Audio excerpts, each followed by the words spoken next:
man, you got to beat the man. And I'm saying, woo, right here. I've said it from when I got here. The expectation, the standard is to play elite defense here, not just good defense. This is the home of Eric Berry, Al Wilson, Reggie White. The standard is to be elite. We've got to raise the bar, and we've got to continue to raise the bar. I don't think any of those young men, when they signed to come to Tennessee, they signed to say they wanted to come and be a part of a 7-6 program. They said they wanted to come and compete for championships, SEC championships, national championships. I know that's what I want. I know that's what Tennessee wants. I know that's what the expectation is. So we've got to continue to reassess everything that we're doing and make sure that we're continuing to move the needle in the right direction. It's, here it's Tennessee, so, we're going to get the best guys here. That's just every year. Every time we're out there, it's competition. Nobody has a spot. Nobody's comfortable. We're all working to get better. I don't believe there are good people that pull for Georgia. I think they're all terrible, ugly, disgusting human beings. I think it's just that, no, there are no good Georgia fans, Eric. There are none. Our pets' heads are falling off.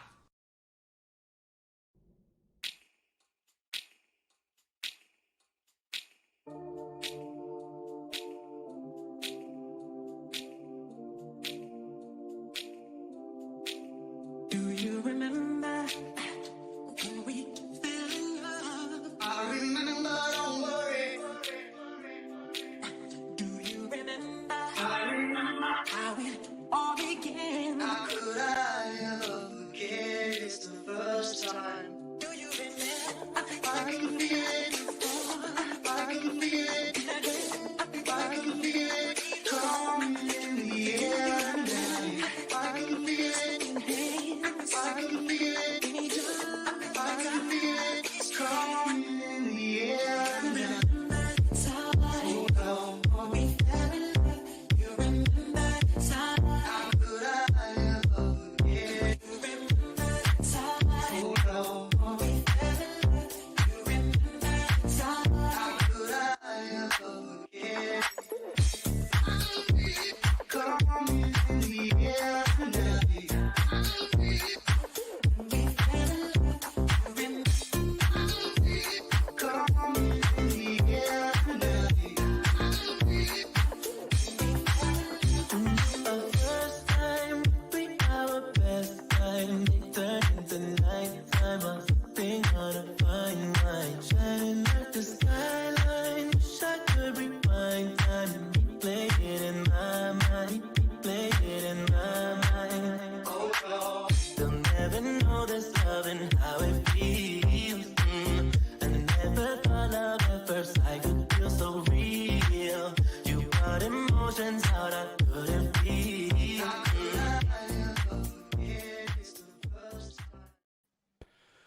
Well, hello there. Good evening. Good Friday evening to everybody watching live. This is an emergency broadcast. This is not a test. This is not a test. This is an emergency. I feel like some of you guys needed somebody to talk to tonight. You needed somebody to talk to. The sky is falling. Our pets' heads are falling off. Everybody is worried. Everybody is concerned. Everybody's upset. We got a lot to talk about, but look, we got to do it this way first. I got to be honest. We got 267 people watching. This is an impromptu stream. We came up with this out of nowhere. We rallied the troops. We put up the bat signal. Coach has been flying all over the country. He's back home. He's sick, but he's here because we got to talk you guys off the ledge. But I need a favor. I need you to hit the thumbs up first. That's easy. You can do that. I need you to hit the share button because nobody knew we were going live. We're supposed to do the fan call-in show on Sunday, but I said you guys can't wait till Sunday. You need us tonight. You need us here tonight. So I need you to hit the share button. Put it on Twitter. Go to Twitter right now. Retweet Talkin VAWLS. Let them know we're live. Go to Facebook. Post it everywhere. I need you guys to rally the troops. Let them know that Talkin VAWLS is live. We would appreciate it. I need one last favor. My wife's not happy. Mrs. Boogie's not happy. Boogie may be sleeping on the couch tonight. We had plans. I did get to go watch my daughter cheer, so I'm happy about that. Got to watch her cheer. We had to drive 30 minutes to watch her cheer one varsity girls basketball game, only to turn around and drive 30 minutes back home. Mrs. Boogie's not happy. We were supposed to come home. We were going to watch TV. We were going to relax. But she said, the Colt needs you. The Colt needs you. She said, call Coach Jay. and you get together and you go meet with the Colt. So I need a lot of door fees. Because if we don't make a lot of money on door fees, Mrs. Boogie's going to make me sleep on the couch. So I need you to do that. By the way, my name's Boogie Bentley. I'm joined by this guy over here with the greatest jacket game I've ever seen. Coach Jay, how you feeling, brother? I had to whip out some strong jacket game, man. I had this one sitting in the wings, ready to go when the volunteer family needed something to smile about, needed something to look at and go, that's freaking awesome, man. So even if they weren't necessarily pumped about everything today, they can go, damn, where'd Coach Jay get that jacket at? And where do I get me one like it? Because I don't know what I like best about this jacket. I don't know if it's the little orange-white cuff. I don't know if it's the TriStar on the sleeve. I don't know, man, but I'm feeling this thing. I waited for like 3 months for it, but listen, guys, the the sky's not falling. It's cool. It's cool. I promise you. We're gonna get in all of it and have some fun as always. But I promise you, we're gonna be just fine at the University of Tennessee because we are a member of the Colt. The cultivate, right, man? We're gonna be just fine this coming season. I promise. We're gonna go through all the negative. We're gonna talk about it, and then we're gonna open it up. We're gonna get you guys on here. We're gonna turn it into a fan call-in show. What's funny, Coach, is I feel like Jordan Seaton is what set off this course, this little bit of negativity, this little bit of concern. And if you go back to the Jordan Seaton live stream, the commitment stream. I'm talking about the offensive line that are committed. I'm talking about the percentage of blue chips that are committed. None of that's changed. Well, one did change. Jonathan Eccles on the way out the door. We'll talk about that. That's how we're going to open the show. There's still a lot of talent on this football team. You're still returning your entire offensive line. You're still returning the majority of your defensive line. Oh, and by the way, cultivate, you got Nico coming in. You still have to be excited about 2024. Absolutely. I'm ecstatic about 2024. The offensive line was the biggest recruiting spot for the Tennessee Volunteers in this season, no doubt about it. Listen, a couple weeks ago, we were all talking about over under, 1.5? Wasn't that the number a couple weeks ago? 1.5 offensive linemen coming back? Yeah. I mean, if you would have sat here and told us a couple weeks ago that we're going to get 4 of them back, I think we would all been doing handstands and flips. So I think it's a huge win, no doubt about it. Get some seniored out offensive linemen, some guys that have had a little time to let their beards grow out and get some age. There is a huge difference between a 5th year and a 6-year offensive lineman. We're talking about a 24-year-old man compared to an 18-year-old boy playing the offensive line in the SEC. It is a huge deal. And make no mistake about it, is a gigantic win for this coaching staff that cannot be understated in any which way. As far as Jonathan Eccles go, I took a little bit of heat on this channel, when I called him out as kind of only a defensive lineman in my eyes. And that's the only way I saw him.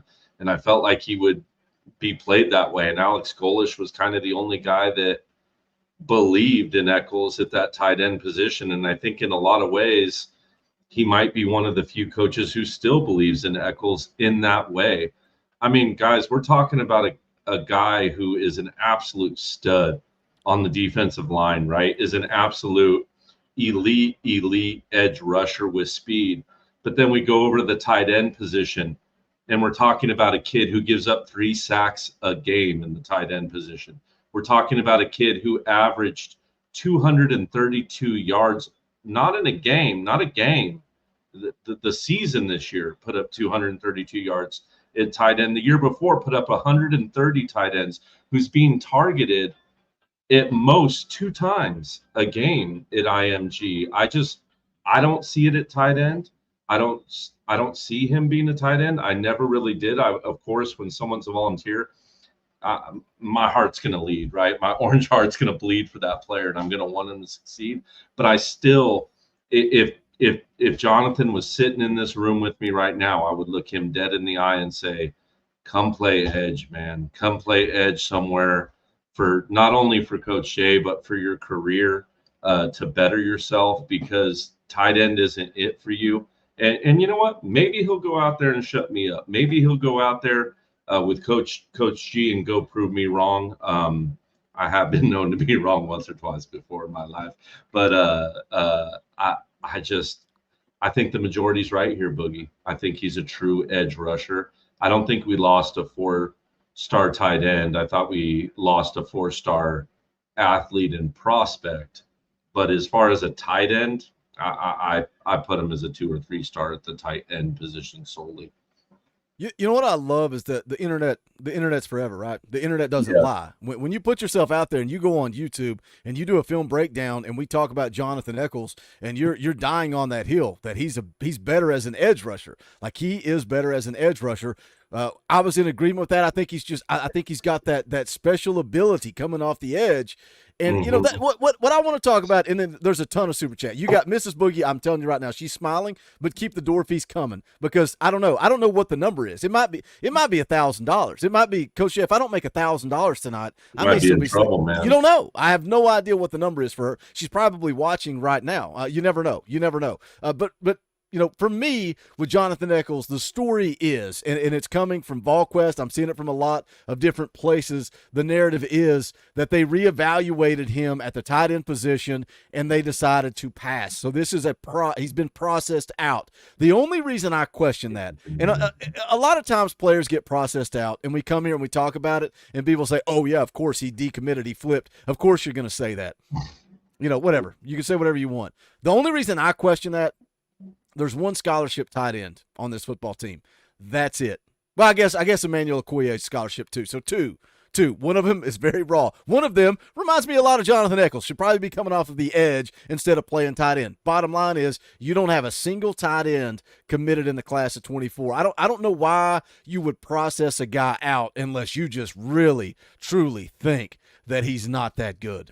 But again, what do I know? I knew, you know, I'd received a DM. I won't say who because I don't want to bury sources and leads. I got a DM this morning saying that this was coming, and then it happens, and it's like, all right, move on. I'm not too concerned about it, but I knew it was going to create a wave because of everything else that happened today, right? And we're going to get into it. We're going to talk about all the negative stuff that happened today. We got 420 people watching live. I knew you guys needed an outlet. We're going to turn this into a fan call-in show coming up here in just a second. We're just going to get through the narratives, through the storylines, and then we're going to get you guys on to talk about it. Tons of super chats. Let me get to you guys, the voice of the voiceless. Louisiana Ball for 5 says, if Barron leaves, where can I show y'all the video of me burning his shirt that I literally just bought at the Vanderbilt game? I swear, man. Dorothy, eye roll emoji. We're going to talk about Tyler Barron coming up next. Good old Nate Pruitt for 5. Appreciate the super chat. Says, cultivate a symbol. Louisiana Vol also gives a free Talkin VAWLS membership. We appreciate that, brother. Thank you for sharing the love. Christopher Welch for 5 says, man who walks with hand in pocket feels cocky. Go Vols. That is an epic super chat, and you walked me right into that one. Thank you, Christopher. That was pretty good. We appreciate it. MG Way for 5. Dorothy, any takers that bet Boo Carter flips Jordan Seaton to Rocky Top? We'll talk about that, too, coming up here in just a second. Culberson for 8. Dropping those bags. Seaton money, dropping those bags. I saw my brother in the chat earlier said, is everybody hitting the portal to try to get that Seaton money? Like they know that money's in the bag. Let's hit the portal. Let's see if they want to give me some of that. Chase Tidwell's been a member for 17 months. Appreciate that support, brother. Amber for 5. Calm down, our dramatic fan base boogie. Ha, ha, ha, Coach Jay. Hey, this dude, I texted him, and his response was, I don't know why everybody's freaking out. Coach Jay is going to be the voice of reason here. That's why we will balance each other out. Thank you, Amber, for the super chat. We appreciate it. Let's hit some of these. Johnny Freeze becomes a member of the channel. Also, shout out Laura B. We appreciate that. Thank you for becoming a member of the channel. Guys, if you love what we do, you like the content, the streams, the best way you can support is hitting that join button down below. And a lot of you guys are renewing, and I thank you for that. The season's over. We still got a bowl game to prepare for. We need you in the off season. Keep those memberships up to date. If you're not a member, hit the join button. It's $1. $1. We got 24,000 subscribers. I need a fourth of you. 25%. I'm going to do some Steiner math if y'all aren't careful. I need 25% of you become members. We would appreciate it. Thank you, Laura B., for becoming a member. Robert Tuck for 2 says, Dorothy. Appreciate that, Robert. It's good to see you in the chat, my friend. Jeff Puckett for 5. I'm pissed, and I don't even know why I don't think Jeff knows what happened. I saw him in the chat say, why are we having an emergency live stream? The kid is in the house. What's up, Elijah? The J in Coach J stands for jacket. Yes, it does. That's a great use of a super chat. Robbie S for 5 to everyone concerned. We're okay. Sky's not falling. This is just the waves in the portal. Season, ocean, remain calm, and hype up the team. I see what you did there. Vols Girl for 10 says, Dorothy, appreciate that, Vols Girl. Thank you for the super chat. We appreciate the support. Hondo T for 5, go Army, beat Navy from an old green beret, also a snake eater. That dude eats snakes. He eats snakes. That's a different breed. Ron the Don, what is up, my friend, for 10, Dorothy, Boogie, and no, we shall not let you sleep on the couch, Boogie. It don't matter, GBO, we can do this. And listen to this, Nico, say it with me, Nico. I don't think I do Ron the Don justice. I wish I could speak like he does. Ricky D for 10. Emergency door fee. Jason for 5. Couch sleeping sucks, Boogie. Hope this helps. Appreciate you guys. Mrs. Boogie's going to be happy. She's going to be happy with you guys. Johnny Freeze for 5. Door fee. GBO, I'm not worried about any player that doesn't bleed orange. It's Rome, baby. Shout out, it's Rome, baby. He's going to let you guys know. Boo ain't going anywhere. He commented on the video, the Boo flipping video. Boo's not going anywhere. It's Rome, baby, says Dorothy, also a little salty at some of these guys' decisions. Best of luck to them, but I still think we're going to be a top team in 24 and 25. I agree, and that's what this live stream's about. Eric for 10, appreciate the super chat, brother. I think the apprehension is a bit of the portal and the NIL world we live in now. The times they are a-changing, and uncertainty is a part of the world, like it or not. It's just the new college football. It is what it is. It's becoming NFL light. Thank you for the super chat, though, Eric. We appreciate it. Jenny for 5. I don't think the sky is falling, but we need to go out and do some flipping ourselves. Yes, we do. Robert's been a member for 18 months. Dave's been a member for 6 months. Appreciate you guys. Couldn't do it without the support of the members. Ricky D for 5. Another Save Boogie's ass from wife Dorothy. I love it. 1 for Colt of 8. Ricky D with another 10. Appreciate you guys. Y'all are balling out tonight. We're going to get to the show, I promise. Wade Rouse says, who won the free shirts? The yesterday, and we fine. Okay, let me tell you, Wade, the shirts, I still have it in my notes. I think I added it up. I think I worked 17 hours yesterday. I think I worked a 17-hour day on the channel. I didn't stop to breathe. So because Jordan Seaton threw a wrench and went live so early, I didn't have time to go back and see who won the free shirts. And then today, I didn't plan to go live. I was planning to let you guys know on Sunday who won the free shirts. So I will let you guys know sooner rather than later, but I don't know right now because I've not stopped working for about, 7 days at this point. But I do have 2 free shirts to give away. Don't you worry, Wade. David Franklin for 10. Entry fee, bring the pain, you sadistic. VFL can't take much more. Feels like everybody's getting kicked in the nuts tonight. Robert for 2. It's okay, Boogie. I'm couch sleeping too. Peyton 100 full for 5. Appreciate the super chat. All right, we're caught up. You guys have been very generous. I appreciate the super chats. Keep them rolling, man. Keep them rolling. Keep Mrs. Boogie happy so I don't have to sleep on the couch. All right. Let's go through the negative, and then we're going to open this thing up to a fan call-in show. I promise you. You guys are going to get a voice. You guys are going to have an opportunity to come on here and hang out. Let's How do you want to do this, Coach? Do you want to go through everybody in the portal? You and I haven't talked in a week. Well, we've not streamed in a week. Everybody in the portal?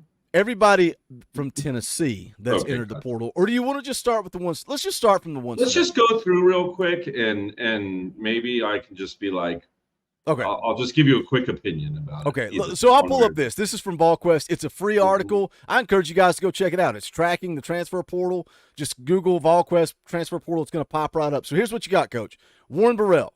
Mo Clipper, Brandon Turnage, Jack Luttrell, Addison Nichols, today Tyler Barron, and Nico Slaughter. Those are the guys on the way out the door. So just kind of summarize your thoughts on those guys that have entered the portal already. To me, all those but one guy are guys that we're told to go enter the portal. Just flat out that you don't have a spot here, that we really like you, you're a great kid. Blah, blah, blah, blah, blah, but we think it would be advantageous for you to go try to get some playing time elsewhere because that time isn't here. The only exception to that, obviously, I think is Tyler Barron, who could end up still a Vol, but I don't think he does, and let me explain why really quick. I think Tyler Barron only will grade out well in the NFL as a defensive end, right? He's not big enough to be a tackle in the league, but there's a problem. He's not good enough to start at defensive end at Tennessee, right? His value at Tennessee is a fast inside in-betweener defensive tackle that you can put out there in cheetah package who can create speed inside with someone Norman Lott, also inside those packages can be the speed to add to speed with people like James Pierce and Morgan Josephs on the outside. The problem is are you going to start Tyler Barron over James Pierce? Why don't y'all put in the chat who would start Tyler Barron over James Pierce at defensive end in the chat? I'm willing to take a wager that no one is, right? But that's the position Barron needs to prove himself at in order to get an NFL contract, right? So, yeah, to get that money, right? So not a Solus says in the chat. So that's the problem with Tyler Barron. And to whereas I might not like it, and I wish the orange would bleed heavy enough through his jersey that would win out, but I get it. I 100% get the business choice by Tyler Barron. And you know what? Maybe coaches could talk him into playing that weak side. I doubt it, but maybe. So to me, the only one that really hurts is Tyler Barron. But once again, I completely get why. And that's probably the quickest I could go through that list. Let me say this about Tyler Barron. And, Jason Swain tweeted this out today. Vols have to replace the production of Tyler Barron. Career high 6 sacks in 2023. There's no compromise in the SEC. You win at the line of scrimmage. Somebody, when I tweeted out that Barron was entering the portal, somebody came back to me and said 13 career sacks. Who cares? And I was like, yeah, but 6 of those career sacks came in 2023. He was second behind only James Pierce, right? But you bring up a good point that never crossed my mind, wanting to play edge instead of playing the weak side, right? And shout out Jake Dorak. I don't know if Jake's in the chat. Jake, I know Jake listens. I'm saying Jake like you all know who he is. He's a real life friend. He's a real life friend of mine, but he's in the Facebook group, so a lot of people would recognize the name from the Facebook group. But, he made a point, too, that it's a business decision to go somewhere and try to play edge and prove himself at the edge position because that's where you get the money in the draft. And for me, you know what? I love seeing the internet tank. If I'm glitching out, let me know. I thought Tyler Barron was going pro. So what has changed between yesterday and today? 2024, we're not going to have Tyler Barron, right? It doesn't matter if he's in the NFL. It doesn't matter if he's playing for another football team. We're not going to have Tyler Barron, and nothing really changed. So I'm with you. To me, to date, this is the biggest loss in the portal. Losing Tyler Barron's the biggest loss. But we thought he was going pro anyway. So Yes. What did you really lose? Nothing really. Nothing in my opinion. Once again, you lose if he did come back, right? You'd lose an awesome depth piece. An awesome depth piece that you could slide in and be extremely versatile with. I promise you, if you walked up to Tim Banks and said, hey, man, would you like to be able to play with this chess piece for a little bit longer? I guarantee you he would leap at the opportunity. But I assure you he gets it too. But look, man, you're going to have young, big dudes nipping at his heels as well. Hobbs is an absolute beast. We've talked about it as well on this channel. He can do everything Tyler Barron can do. He's as fast. He can play coverage, except he's a true defensive tackle body. And if that kid matures on a, even to like the tune of like 30%, you're going to have a really dangerous player inside, right? Because he's just so fast and versatile inside. Being in my sick little hole, do we know about Norman Lott yet?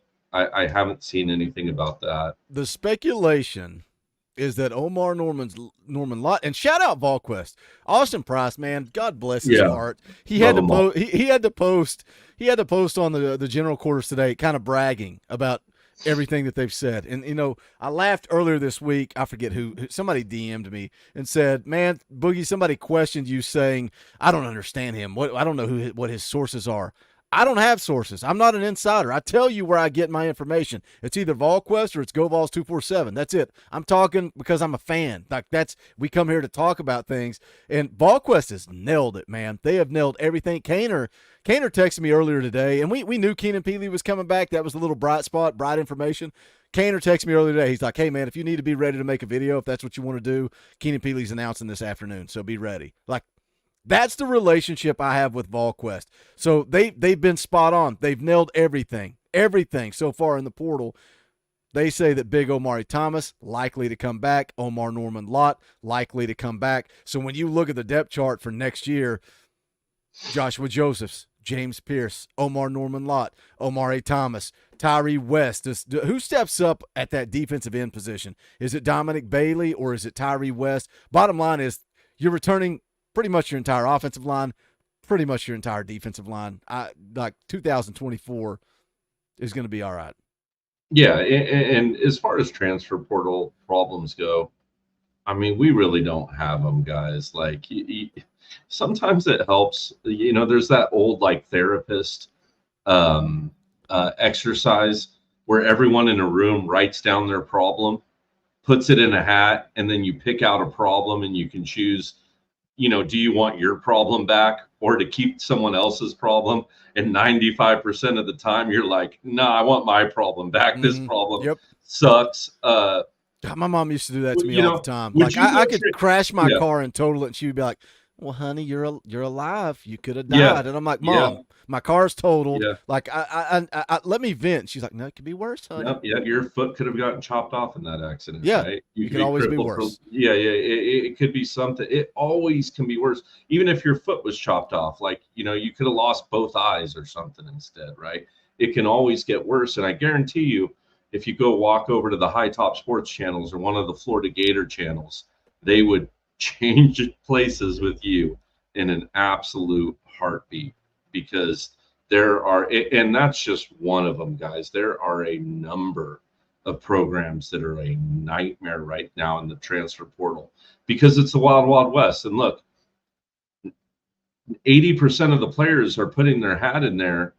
They just testing the waters, man. It's free agency, and everyone is a free agent. Look at it like that, because that's what it is. It's free agency, and it just so happens that every single player is a free agent under this Wild West world that we're living in the NIL transfer portal. I'm going to go ahead and post the link out for Talkin VAWLS Elite. Me and Coach Jay are going to hit one more topic, and then we'll get you guys added. Talking about that, free agency. We saw Tyler Barron do this a year ago. He jumped into the portal and then he bounced 24 hours later. Is he trying to get cash? I don't think. I think you and Jake, you and Jake, and everybody's like, who the hell is Jake? You guys have kind of sold me on that. Like, he knows, look, he's put out the feelers to the NFL and he's getting those grades back. He knows I've got to go prove it somewhere and show that I can play the edge position. I can be that dude because that's where the money's at, right? The edge position, offensive tackles, and quarterbacks. That's who's making the money. Angry Titan says, who's going to be the first to drop a 50 spot? I need somebody to drop $101. Lucas Sharp comes in here, 16-year-old punk kid, and he's got the biggest super chat of the month. I think he stole his dad's credit card. So maybe that'll get refunded, but I need somebody to knock Lucas off of his pedestal. Let me catch up on Super Chats. You guys are being generous. Mrs. Boogie's still not texting me, so I think I still may be sleeping on the couch. But you guys are fighting. You're fighting for me, and I appreciate it. Robert for 10 says Neon Dion will have less wins than Toes next season. I love, man, the Colorado people in the comments telling me that they're back, and I'm like, wow, 4-8. Isn't it funny how I flipped on him, Coach? Early in the year, I'm all Dion, and now I'm making fun of him, all because of one little thing. Randall Perry for 5, coaches don't get paid enough for this.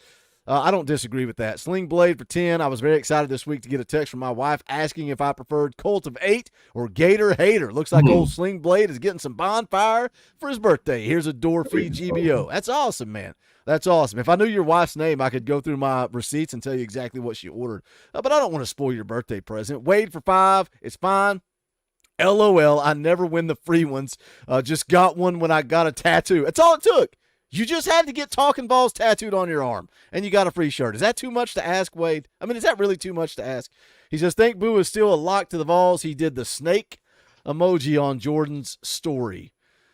Summarize that real quick. Just real quick, because Wade's asking in a super chat. Jordan Seaton chooses Colorado. Boo Carter, concerned, not concerned about a flip. What are your thoughts? No, I'm not concerned about a flip with Boo. I think Boo's a leader. I do. And I think Boo is going to march to his drum, not to Jordan Seaton's drum. I just believe that. And everything that I've read and seen coming out of Boo's mouth is that he plans on being at bull practice here shortly. Mm-hmm. So, to me, I just don't see it at all from Boo. I think Boo has that electric personality, and I think he's his own man, and he's going to be a leader and continue to lead and try to, play that flute and get the snakes to come with him, not follow a snake on his journey. I think he's the Pied Piper, not the snake, right? So I don't see it as a problem at all. I kind of feel bad for Jordan Seaton, guys. I hate to say it. Like, I think Dion, I think he's electric enough that he could bring people. My concern with him is that he's probably not going to be given enough time or stay there enough time to turn Colorado around, because Colorado is a huge rebuild, guys. Like, they have nightmarish problems that even Josh Hypo didn't have to deal with at Tennessee. They have huge, huge problems at that school that you cannot patch up with a couple freshman 5-stars and, a couple electric athletes. I mean, you need intense depth across both of your lines that have age, and then you need to meld all those people together cohesively. And to me, personally, it didn't seem like Dion had a lot of answers from a coaching standpoint throughout the season. So I think he could fix that over time, and bring good teachers around him, which he did do with his coaching staff. I just don't know if he's going to stick around for the long haul, or if he's going to re-up a level of talent again and then bring that next level of talent to a university that's a little more loaded and that doesn't have so many systemic problems that they need to fix, right? So it's like, okay, I've got half the roster I need. Let me bring that half a roster to a school that already has the other half of the roster I need and complete the cycle. And that's what I think will happen with Dion. Let me catch up on Super Chats. Thank you, Wade, for the $5. Appreciate it, brother. Timothy McGee for $2. The sky isn't falling, just NIL sucks. I really hope that NIL and the transfer portal doesn't kill college football for people, and the college football playoff, too. Timothy for another $2 says, Coach J, more timing routes, less option routes. I love Timothy. Wayne for $5 says, Dorfy, no couch for Boogie. Barron is not good enough to play edge past Pierce, and I have Jordan Ross coming in. Hobbs is extremely fast for a defensive tackle. Hot Rod for $2 says, Dorfy. Appreciate that, Hot Rod. Timothy McGee for another $5 says, if Boo goes, we can live without him. Verbal commitment doesn't mean anything. Is that A or is that AY? I was going to say A for $2 says, Go Vols. Appreciate the super chat. Culberson for another $5 says, how much lack of momentum rests on Hypo's head for keeping Nico in the stables, stirring the pot? I think if Nico goes out and does what we think he's going to do, there will be a few people that say, oh, well, he screwed us. He left him on the bench. Most of us are just going to be celebrating wins. We're going to forget 2023 real quick if Nico comes out and balls out and wins football games in 2024. Big Papa. And real quick on that note, Boogie, if Nico comes out there and does something stupid, like throw for 3,200 yards or something like that, you'll see what kind of transfer portal movement and what the Nico effect truly looks like at that point, because you know what, you'll be getting kids coming in there that aren't freshmen and young. You'll get players that are proven, like Juice Wells, who want to go play with a kid like that, and they want him to make him a first-round draft pick. So get ready, it's coming. Cultivate, baby. Yeah, like right now it's all hype, right? And guys, I know Yeah. you're on the back room. We're gonna get to boys, the boys and girls, Ooh. Got a female in the back ready to jump on here and talk some Tennessee football too. We're gonna get them on here in just a second. Moose drops a $5. Were you looking to make sure Mrs. Coach J wasn't Yeah, I looking was in front of like, the camera? She said, "Wait a minute. She get the laptop out? she What's doesn't she have doing her over there?" toes out again, does she? No, because the super chats will skyrocket if that I know happens. you will really make some money now. Yeah. That's yeah. Okay. Moose for $5, nothing to say, just a tip in the tip jar. We appreciate that. Moose, Big Papa becomes a member of the channel. Guys, keep those memberships rolling in. We need memberships, man. I can't stress it enough. We appreciate every one of you that commits $1 a month. So shout out Big Papa. Timothy McGee for another $5 says we need to quit blaming coaches for recruits going elsewhere. It's up to the players. Yeah, and I'll agree with Timothy on this because according to people, that's all I'm going to say. Brad, I'm not going to bury your sources. According to people, Tennessee did everything they could. They gave Jordan Seaton the exact NIL deal he wanted, but he chose to go to Dion. It is what it is. Good old Nate Pruitt gifts a Talkin VAWLS membership. Let's see who we call out here. Are we going to see who it's getting called out? I don't think so. The chat on my phone is way behind, so I can't see it. Dang it, I can't see who got exposed. But thank you.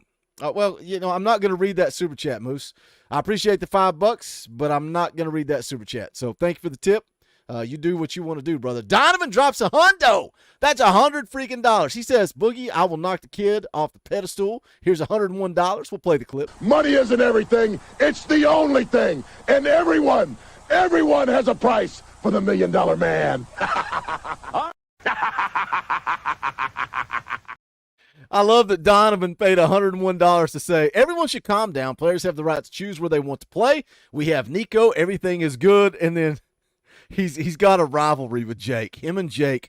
Jake's a prick to Donovan. I love Donovan. I love Jake, but Jake's a prick to Donovan. He says Jake Dorak is a clown. Our fans think they know more than Austin Price, which they don't. This is for Mrs. Boogie. What up, Coach Jay? Colt of 8. Well, I can tell you right now, Donovan, she's going to appreciate that super chat. I appreciate you. Thank you for, man, $101. That is a ridiculous super chat, and I appreciate it. Donovan's the man. A lot of people like to pick on Donovan because he has some bold takes. He tells you what he thinks, and I like it. That's what this channel, that's what this community is all about. People like to make fun of Donovan because he'll pull out his cell phone and make a video and post it on the Facebook group. I love it. I'm here for it. I want to hear what you guys think. So shout out Donovan. You're a special member of this group, and I appreciate. Donovan's been around here for a long time, so appreciate you, Donovan. Thank you for the super chat. Shannon DeCannon says, "Screw Donovan. I'm taking the top leaderboard. $120. We'll do it again." Money isn't everything. It's the only thing. And everyone has a price for the $1 million man. Maybe I should get on here and say that I have to sleep on the couch every time we live stream. Yeah, I was gonna say. Like I think she just texted me actually and said that's not enough. You're still sleeping on the couch. Allegedly. Shannon DeCannon, $120. That's ridiculous. Do you want to read this one? Are you getting handed a beverage? Or are you getting handed cough syrup? You got to drink some whiskey, man. That'll make you feel better. Yeah, honestly, this is the first day in a week that I've been able to drink anything not like lime Gatorade or something like that. I feel like you need to read this super chat because I think you'll enjoy it. The Colorado train will crash and burn, in my opinion. Too many dogs with too much pride, bad mix. Go Big Orange. And yeah, thank you, Shannon DeCannon, for that beautiful super chat. And I will say, Colorado at times last year seemed like they were eating themselves. And what do I mean by that? When players are screaming at the guy next to them on the football field, cussing them out, pointing, throwing the football at their own teammates. Like, that's your teammate. I've said it a lot. The most powerful thing on a football field is wanting to play hard for the guy next to you, right? I'm sure Coach Rice would say the same thing on this field, or any coach or anyone who's played the game. Like, when you care about the guy next to you, when you don't want to let that guy down, when you genuinely want to be there for the guy next to you, when you don't want to miss an assignment, when you want to fight for your brothers out there, it is a powerful thing on the football field. And in the converse, one of the most dangerous things is when a team starts to eat each other and starts to get mad at each other and blame each other and hate on each other. It's dangerous, and you saw that in one or two instances in Colorado, and it was concerning to Coach Jay. So we'll see. We'll see, Shannon. We'll see. Shout out Shannon, $120, man. That is very generous. Timothy McGee drops a $5 super chat, says, what do you think about Warren Sapp coaching there? Is that official? Because everybody said that the whole reason Jordan Seaton went there is because of Deion Sanders and Warren Sapp. Is that an official thing? I've not seen that. I haven't seen it either. We'll see, though. I mean, Warren Sapp was a monster on the football field, but just because you're a monster, it doesn't always mean. Magic Johnson was great at basketball. He couldn't coach his way out of the paper bag. You know what I mean? That's just how it is sometimes. So we'll see. All right. We advertise this thing as a fan calling show, but me and Coach hadn't talked for a week on air. I got to open it up to you guys, give you guys a voice. So let's get the boys and the girls in here. We got a ton of people, so let's not talk over each other. Let's all have a good time. Let's talk about this thing. Let's start with this. This is what I was going to bring up to Coach Jay before the insane super chats came in, and I appreciate them. Keep them coming just to make sure. Just please make sure. I don't want to sleep on the couch. It hurts my back, and then I get up whining in the morning. I got to get up and make a video about a certain kid that was committed to Oregon, and now he's not. I probably got to talk about that in the morning, and probably need to ask Coach Jay about that off air. But look, I want to talk about the secondary, and we'll throw it to Eric because he's right up here at the top. Secondary, right? The guys that have transferred out: Warren Burrell, Brandon Turnage, Jack Luttrell. There's rumors of guys that may not be back. Gabe Judy Lolly. Wesley Walker is an interesting one. He is the stepbrother of Tyler Barron. Are they looking to go play football somewhere else together? But look, VolQuest they've been spot on thus far, and they don't think that Gabe Judy Lolly or Wesley Walker come back. So now you're talking about 5 DBs that are gone.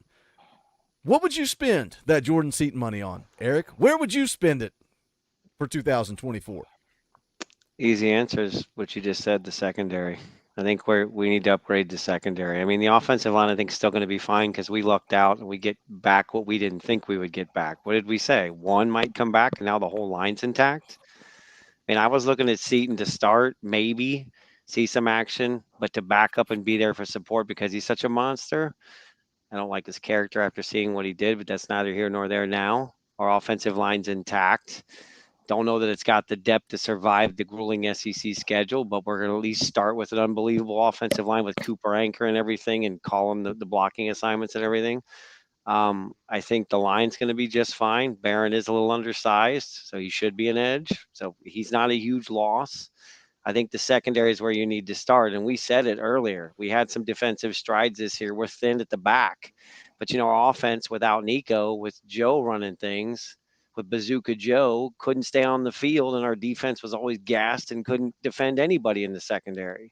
That's going to change next year, I think. If we can stay on the field and sustain drives, the defense is going to get rest. Press coverage will be easier. I think we will get a safety. We were talking about maybe grabbing somebody in the portal.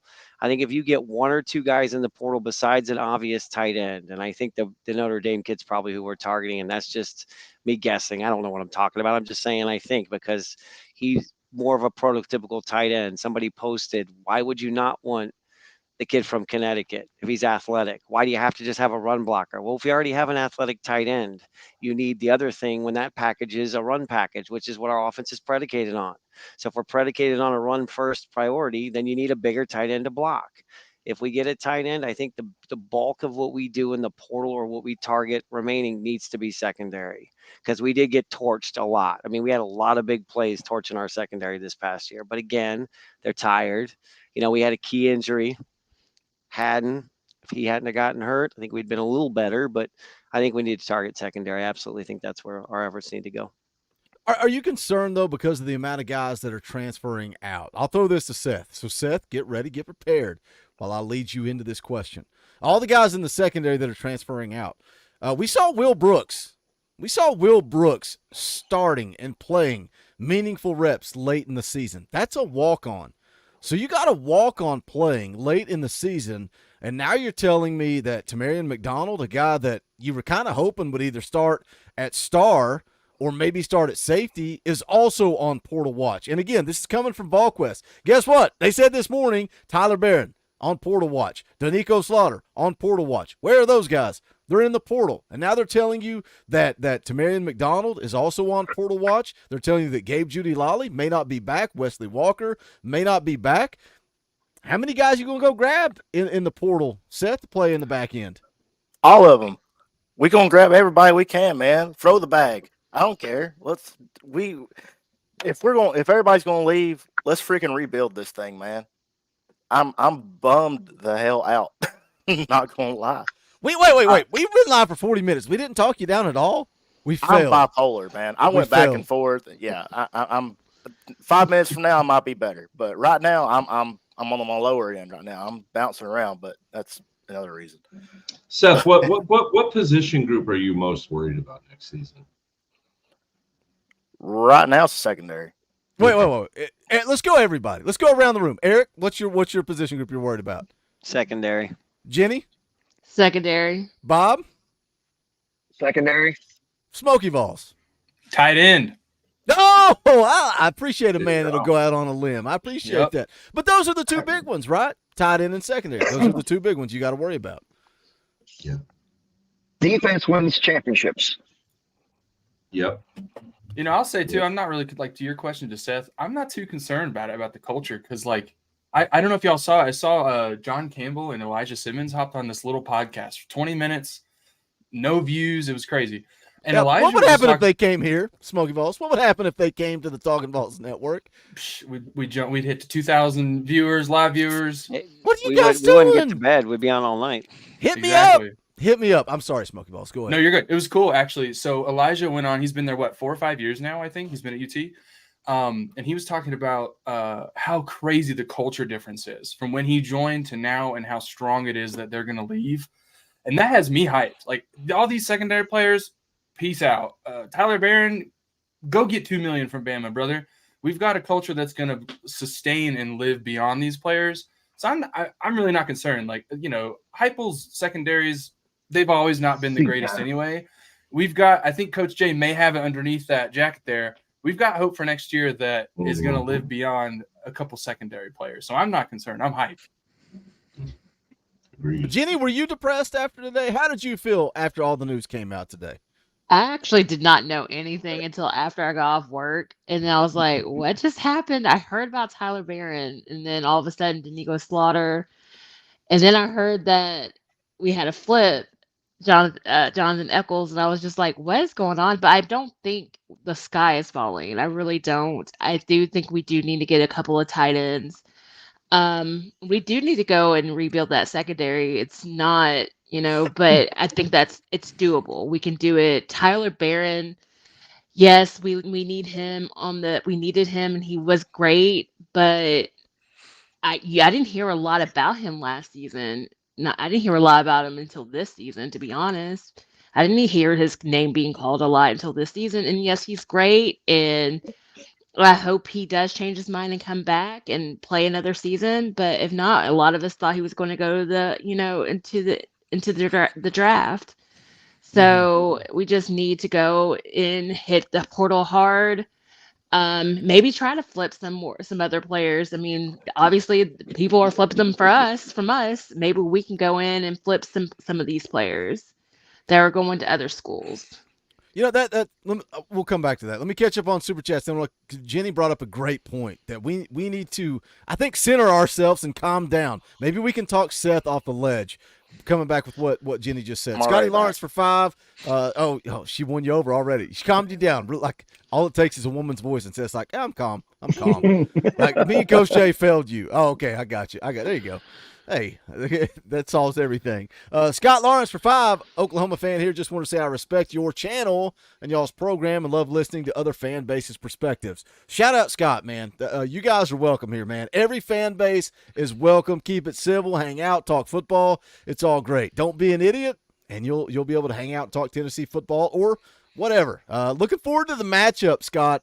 Next year is going to be fun. Tennessee, Oklahoma, Josh Hypo, his alma mater. That's going to be a fun game. Timothy McGee for 2 says, you can't help talking over each other. It's bound to happen. It always does. Robert Tuck for 2, we better pay at least one Tight end, Sling Blade for 5. Warren Sapp to Colorado. Have they legalized weed and prostitution there? Well, weed, yes. Prostitution, maybe soon. I don't know. Bleed Orange for 20. That's an Orange Boy. We brought it back. We brought back the clip for the offseason. We'll play it. Rocky Top, you'll always be. Bleed Orange says, what is up, Colt? Here is the Orange Boy cheer. Sky isn't falling, just making room for the young talent. Thanks, Boogie and Jay. Means jacket, GBO. I love the way the chat, you guys drive everything from the chat. You guys come up, I'm waiting on the day that you guys start creating memes, and memes start popping up on Twitter. I think we're close.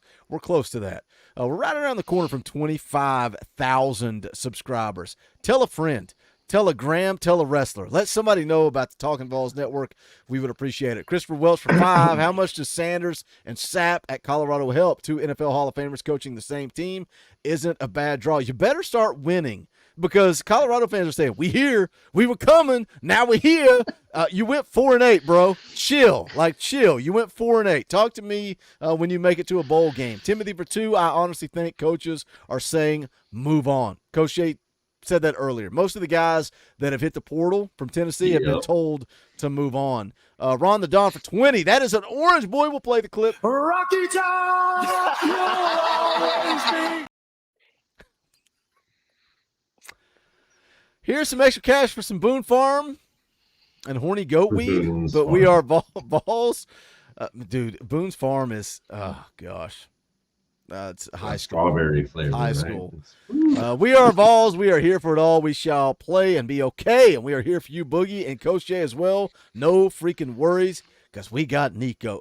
Hey, Coach, where can you get a Cult of 8 shirt? Do you have one nearby that you could show us? I got one right there. You can get a bonfire.com. What is it? / Talkin VAWLS or /store.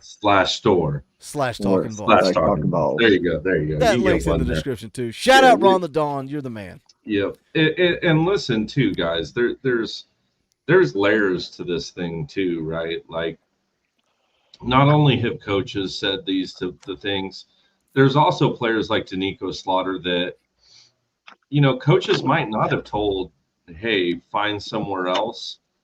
But you know what? Nico Slaughter might have been going up against Ricky Gibson. He might have been going up against Christian Conyer all camp.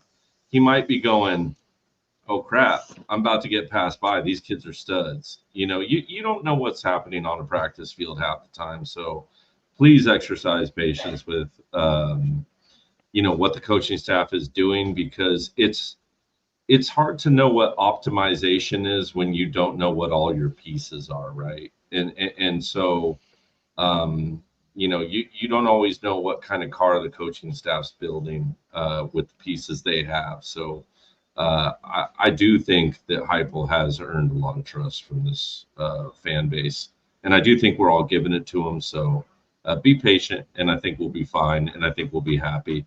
But I love the way they evaluate still. I'll tell you what.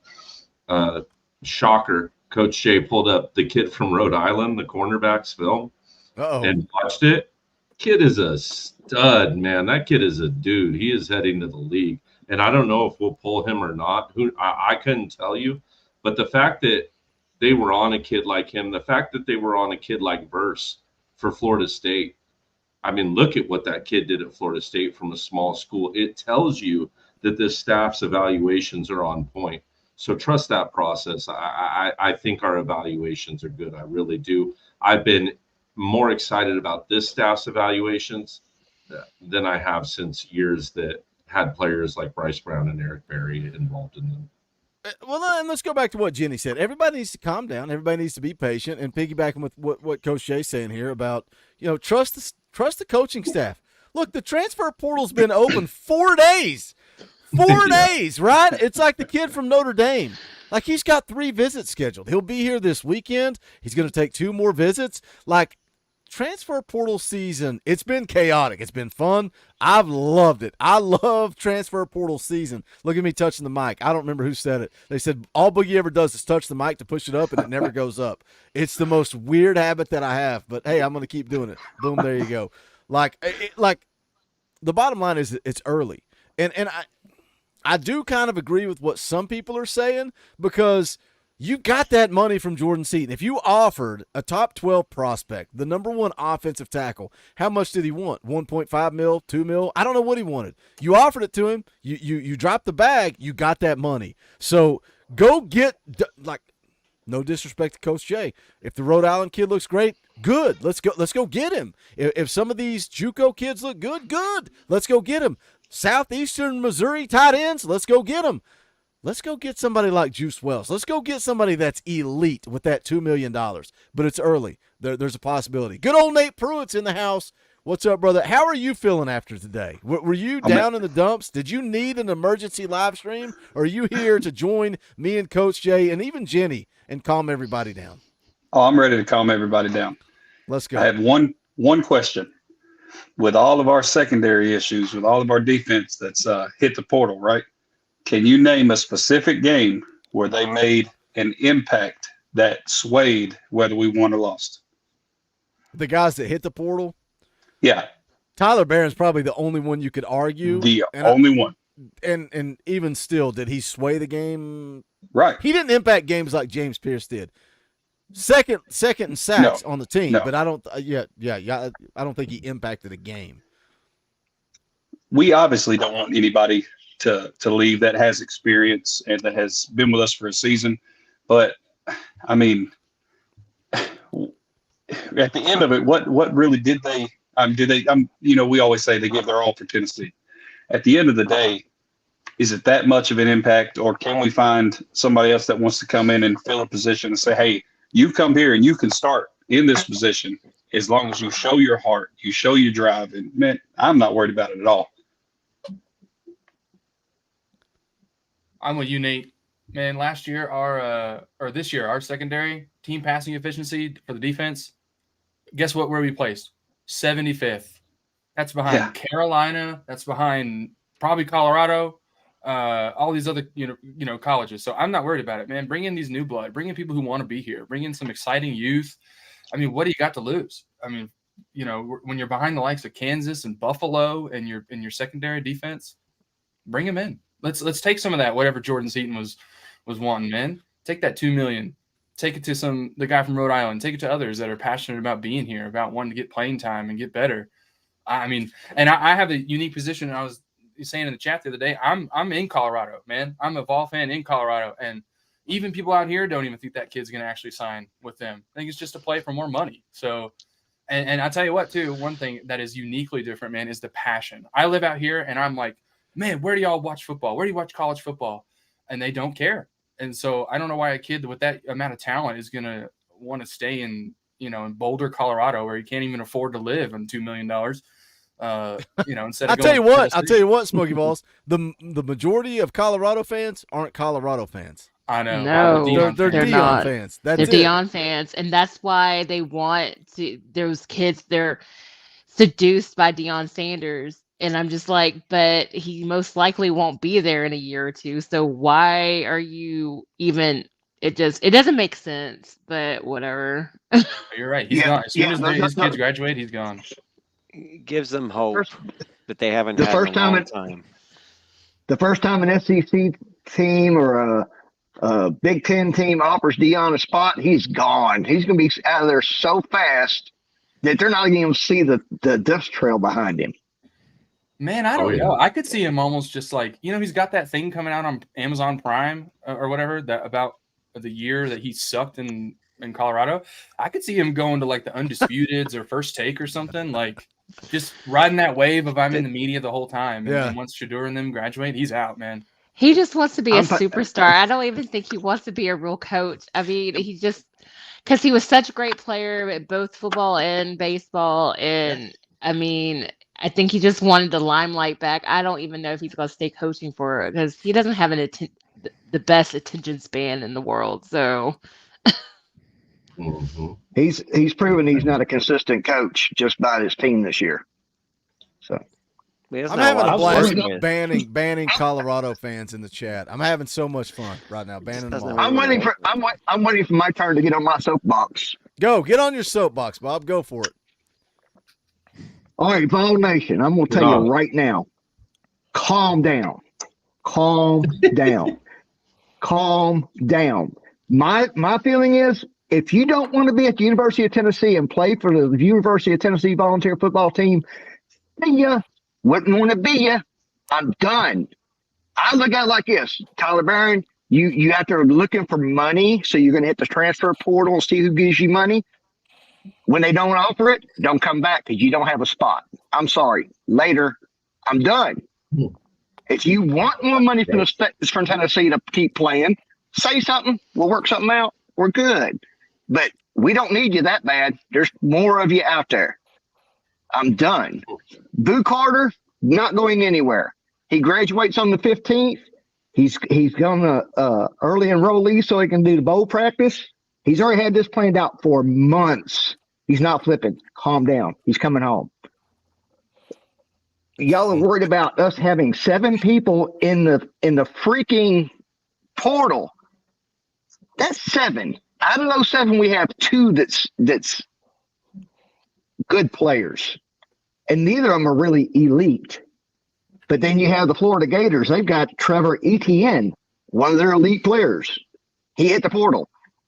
They have 14 people in the portal already, twice as many as we do. It's a lot. Okay. Yeah, they're bleeding That's players. a lot. They really Okay. are. Okay. Man, I get it. that's- Like, I live in Colorado. They're irrelevant, but like, Okay, look at we gotta Ohio read the State. chat with you. Ohio State But- Buckeyes. Ohio State Buckeyes been top 5 all year long. Mhm. Who they got hitting the portal? Kyle McCord. Their quarterback. Everybody. They've got 17 people in the portal. Mhm. We're not doing bad. This is portal season. They're going to hit the portal. Don't sweat the small stuff. Really don't. And as far as losing one to UCF, he went to Golish, who recruited him to Tennessee. That surprises you? Come on. He committed to Golish and Golish's vision. If he goes, he goes. Like I said, see ya. That's There's exactly many what I more was out there. thinking. I was thinking when I saw that, I was Calm like, down, people. it's goalish. Hmm. Calm down. I live in Florida, and they definitely think the sky is falling. And I live as here they too. should. Me too. I live here And too. I've been watching YouTube videos, High Top Sports, and they are like out of their minds. So- I think maybe the Eccles kid could have been a decision that was made once we saw what was in the portal and what we could get and what we're lining up for visits. He might have become expendable. Maybe he was a turn internally where we said, look what's out here. Look what's courting us, the Notre Dame tight end. I mean, maybe it's a, hey, if he goes, he goes. We've got that. The thing with the portal is there's so many entrants into it. There are going to be kids that are not going to be able to find a home. That's the sad part about the portal. There's so many players in it. There's not enough. It's like musical chairs. There's not enough seats for the bodies that need them. So I think we're going to be just fine. There's plenty out there to pick from. That's what I'm saying. If Tyler Barron wants to go, that's one more scholarship we can give to somebody who might be even elite. That's just my thoughts. And now I'm off my soapbox. Thanks, Boogie. Hey, that's what we're here for, brother. We're here to give a voice to the voiceless, right? And some of the voiceless are in the chat begging for the link. Excuse me, sir. I know you got 25,000 subscribers, but I'm a Colorado fan. Excuse me, sir. We don't have YouTube channels like this. Nobody cares about Colorado. So, excuse me, sir. Can I have the link?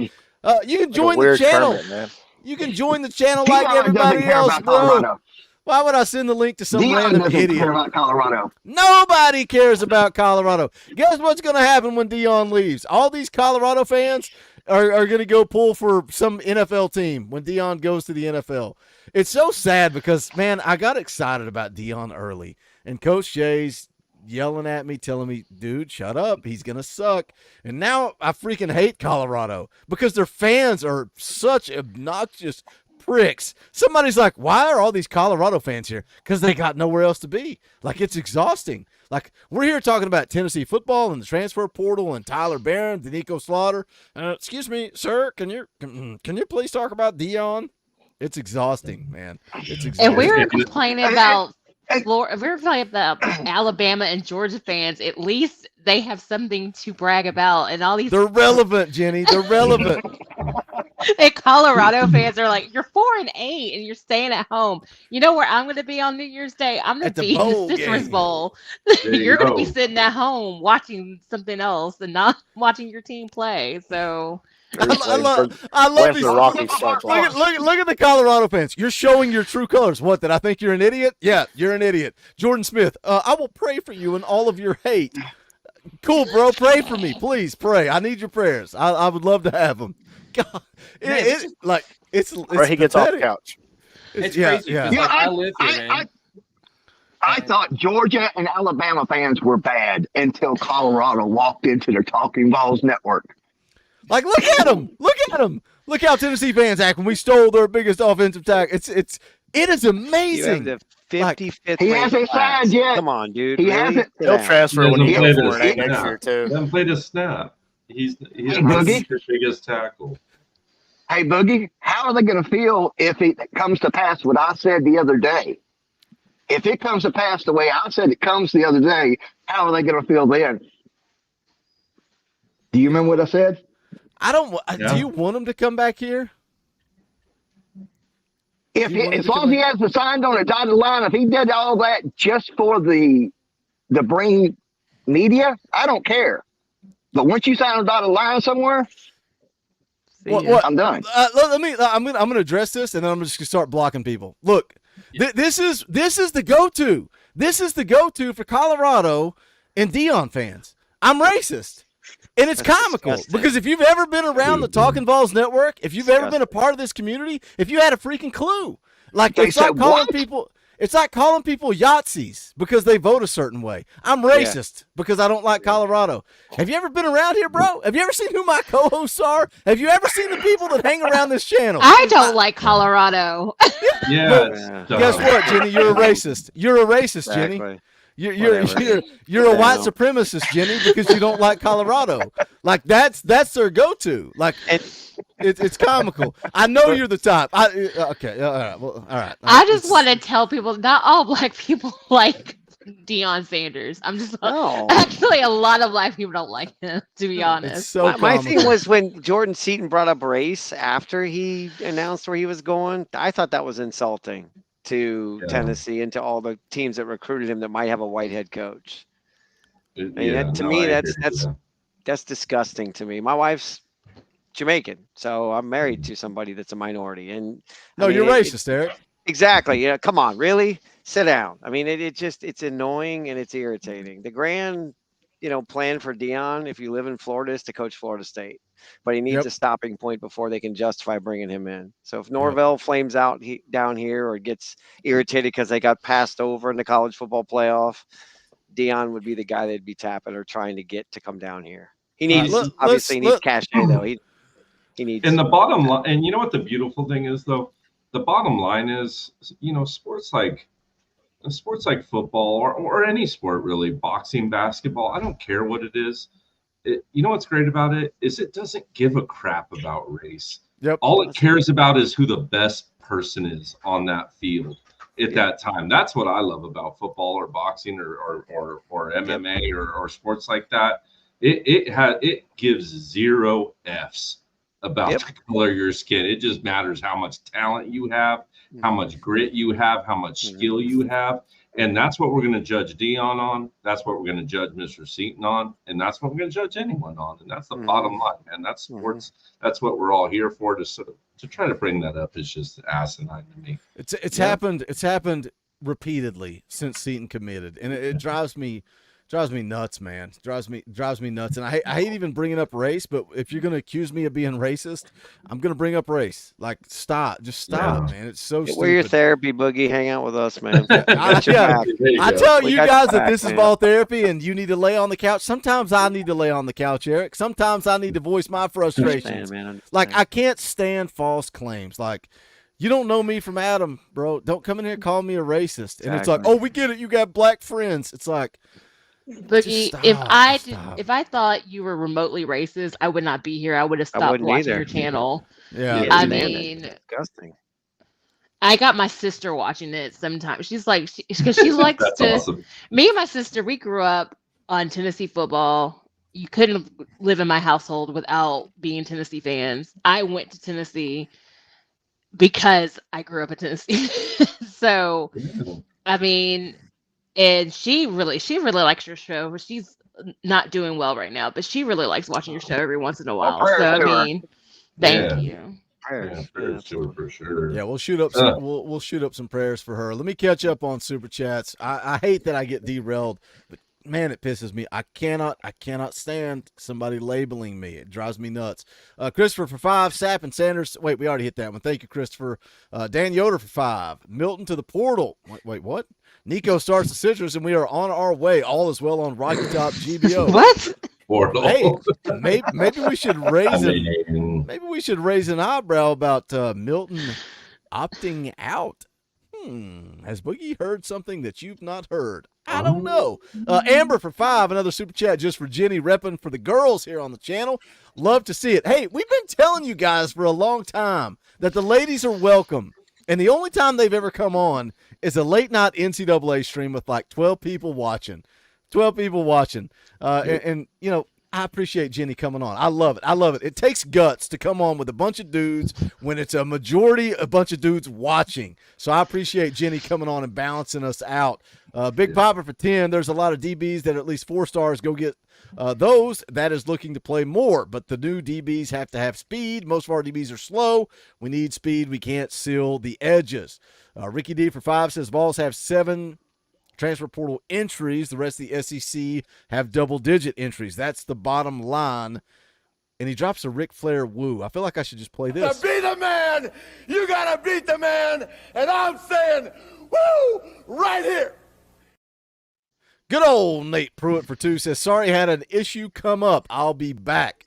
Somebody called Nate racist because he has good old in his name. That's what popped up yesterday. It's amazing. God, the world. Something came up with Ole Miss, and I don't know. Somebody was like, "Oh, they're racist." I was like, I always thought that I'm from Memphis, and I always thought that Ole Miss was just like old Mississippi, good old Mississippi. I don't know. I don't know. The world is insane. The world is insane.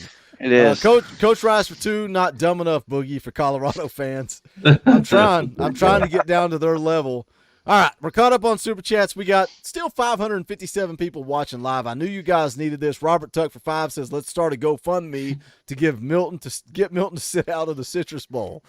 Oh, gosh. Robert, come on. D. Henry, welcome to the party, brother. How are you feeling? Were you upset? Were you negative today? Were you down in the dumps? Or were you just kind of like, all right, we're trimming the fat. We're going to be just fine in 2024? I mean, I think we'll be fine, but it's hard to not be a little bit down in the dumps, right? Like you want to see Seton pick the right school yesterday. That doesn't happen. You hear about Eccles, you hear about Slaughter, you hear about Barron.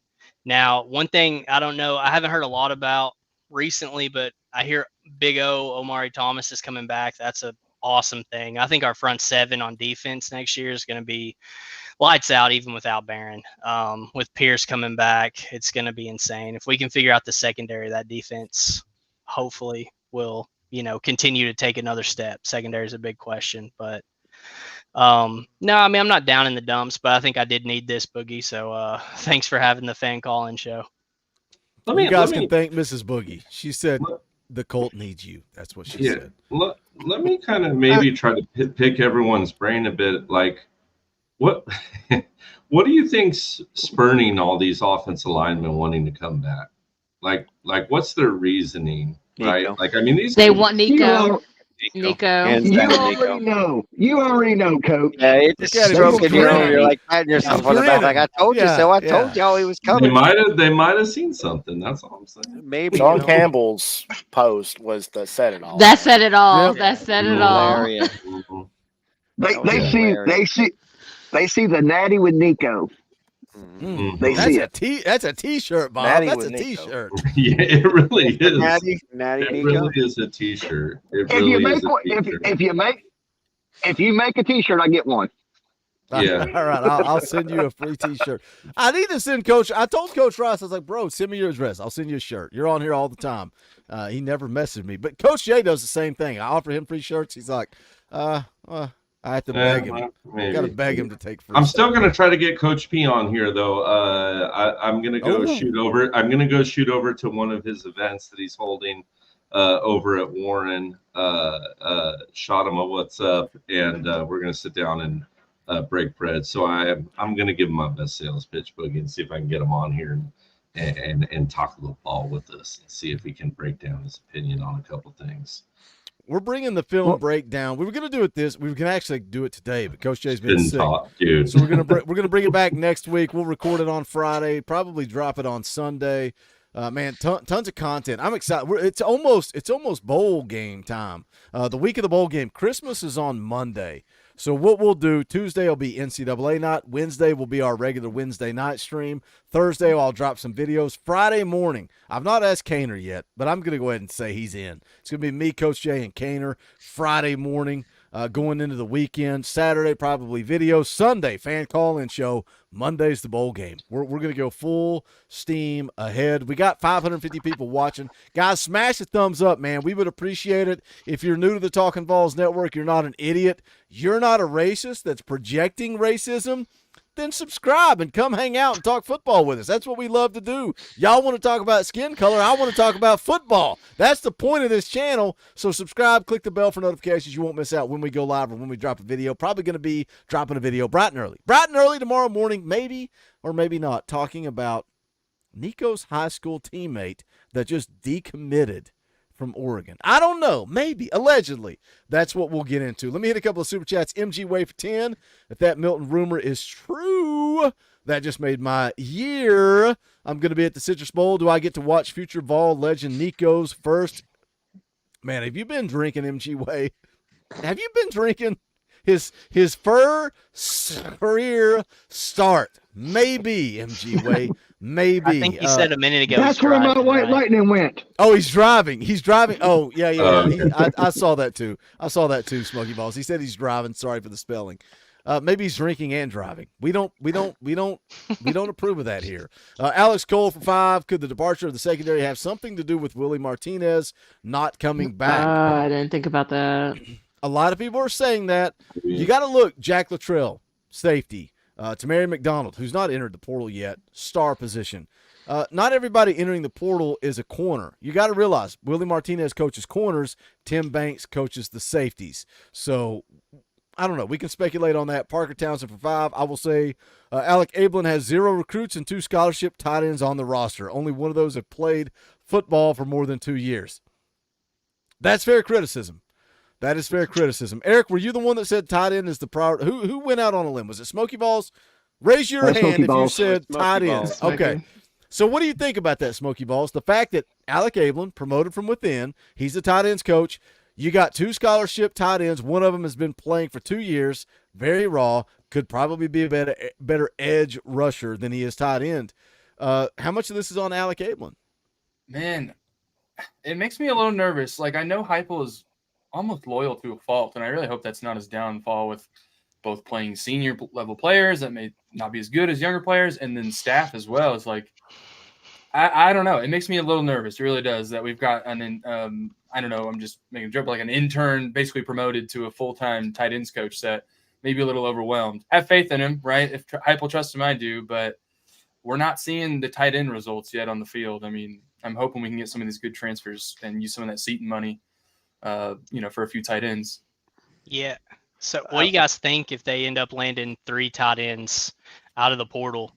The Notre Dame kid stays. I heard that we have Dingle coming in from Kentucky, and then the Sharp kid from some D2 school looks more like a depth piece. But if you land 3 tight ends in the portal, how does that sit with Ethan Davis? Are you guaranteeing him that he's the one? That's the one. That's the thing about getting more tight ends is that I don't want to lose Ethan Davis. Go ahead. Sorry. I was just going to say, no, you're fine. I was just going to say, if you're running packages, if you're running 2 tight end set to establish the running game, and then Nico's going to do something with an athletic tight end, you're still going to have ball to go around to these tight ends because there's a lot of situational plays with tight ends. They're never going to be the top guy with the catches, and the touchdowns and the yards. I still feel like there's room for somebody like him to come in, and then room for a beefier, the kid from Notre Dame, to come in and block a little more, and he's athletic as well. But if you're going to run packages like our offense seems to do, and when we're clicking and firing, you need guys that are fresh. You need to rotate them in and out. Tight ends burn a lot of energy blocking, setting up runs, second level, going downfield and throwing blocks. So I feel like 3 tight ends is not a bad thing. It's not. No, Yeah, no, especially I mean, if you pick up a senior, say a senior and a couple sophomores, or a senior, a couple redshirt freshmen, then you're not putting Ethan Davis so far back. He's the number 1, number 2, somewhere in there, and the others are his backup. So that can play into it as well. The one thing I will say about those 3 guys, I think they've all got 2 years of eligibility left, if I'm not mistaken. But we need that. We need to stop getting guys out of the portal that only have 1 season left, or they're just coming to get their stats just so they could go to the NFL. Because we need that depth. We don't have that on a lot of positions, and it's going to kill us. Yeah, I mean, if Ethan isn't ready to compete, then not kick rocks, but like, you got to square up, brother. It's time to go. You're the only man in the room right now, so you may be getting a little comfortable, but let's bring in 3 other dudes who are dudes, and push him, and so that he can be a little better. And you just popped up on the chat too, Boogie. Like, I totally agree. I really fear that we're going to start getting into this world where our tight ends are only blocking. But what we saw with Fant, he was used and mixed in the run game and the passing game, and even Warren right towards the end with Joe. We didn't get to see it a lot this year, but we got to start really, evolving this position, I think. So bad. And you bring up a good point about competing. You know who I respect is Jake Merklinger. He knows that we have Nico at least for another couple of years. Yes. And we're trying to get George McIntyre, and he sees us, but he is committed to coming to Tennessee and competing. That is courage. Knowing that you're sandwiched in between 2 5-stars. We don't know if we're getting George, but he could be sandwiched in between 2 5-stars. So and then you got Gaston Moore, Navy Schuler, who are both staying, at least up to this point. I mean, that's the culture they have in that quarterback room. Yeah, which we had that. And each player pushes another player. I played tight end in high school, and I got hurt in high school, so I couldn't go to college. But the thing is I became a better tight end because of the other tight ends and the wide receivers as well in my team pushing me, because they were so good. I was like, no, I'm going to play, so I've got to beat you, so I'm going to work that much harder. And that's what you got to have, and that's the culture they're building at Tennessee. And that's what I love about the O-line, too, Coach J, to your point earlier, is all these dudes are coming back. Wouldn't you rather have 9 deep guys that are pushing each other to be better instead of one less jab at my fellow Coloradans? You've got a Corvette in the driveway of a cardboard box. You've got 3 linemen that can't even block for your quarterback. Like, we're building that culture where you've got a continual system of dudes pushing each other back and forth. That starts at the O-line. You got the quarterback, and then it's permeating throughout the team, and that's something you want to continue to see. And that's what happened back when I was in college. Like, I was there when it was Casey Clausen, Jason Witten, a little bit of Jason Swain. He's a little younger than me. I mean, I look at Swain and on his shows, and they pushed each other. But it was different back then. That was before the transfer portal and Neil, and I think that has kind of I knew a lot of the football players because I worked at residence halls, and so a lot of them would come talk to me because I was by myself and it was overnight, and they would just come and talk to me and see how I was doing. And they deserved to get paid. I had a Kevin Burnett jersey and a John Henderson jersey, and they didn't get any of that money, and they did deserve that, but it's starting to really ruin it, college football. Especially, I think they need to put some limits on transfer portal. Like, it's just too easy there's no loyalty anymore. And the boys back then, they were loyal to Tennessee. They loved Tennessee. that's why I like Coach Hypos, because a lot of these guys are coming back. I've not seen so many former Vols come back to campus in one season. There's been so many of them. I thought something Oh, yeah. interesting that VolQuest talked about on one of their podcasts a couple of weeks ago, saying how they need to kind of change some of the rules with the transfer portal. And something they said is, hey, you got to be on campus, what is it, 3 years before you can go to the NFL draft? Maybe they change it where you got to be on campus 3 years before you can enter the transfer portal. And that would kind of limit some of this nonsense, right? Because, they've been talking for 2 weeks about how Tennessee didn't play enough young guys like Chaz Nimrod, Caleb Webb. You wouldn't have played them if Brew McCoy hadn't got hurt. And then how do they respond to that? And then the same thing with Ethan Davis. He's going to be a redshirt freshman next year, and we're worried about his feelings. We're worried about the feelings of a redshirt freshman if we go to the portal and we had like some dudes, like the kid from Notre Dame, like, the thing – I get it, talking about blocking versus being a receiving tight end, being a weapon, all that stuff. The bottom line is the reason the kid from Connecticut's not coming to Tennessee, the reason they asked him not to visit, he's 215 pounds. Every tight end in this room is 240, 250. Like, that's what it takes to be an SEC tight end. And it's like, but we're worried about Ethan Davis's feelings. And I am too. I'm asking you guys, how is the kid going to respond? If you can't take the competition, like Eric said, iron sharpens iron. Competition breeds success. We need to recruit dudes and let the chips fall where they may. If you can't compete, go freaking play for South Carolina. Go play for South Carolina and let a dumbass that's riding around with his chip van selling potato chips talk to you about that football team.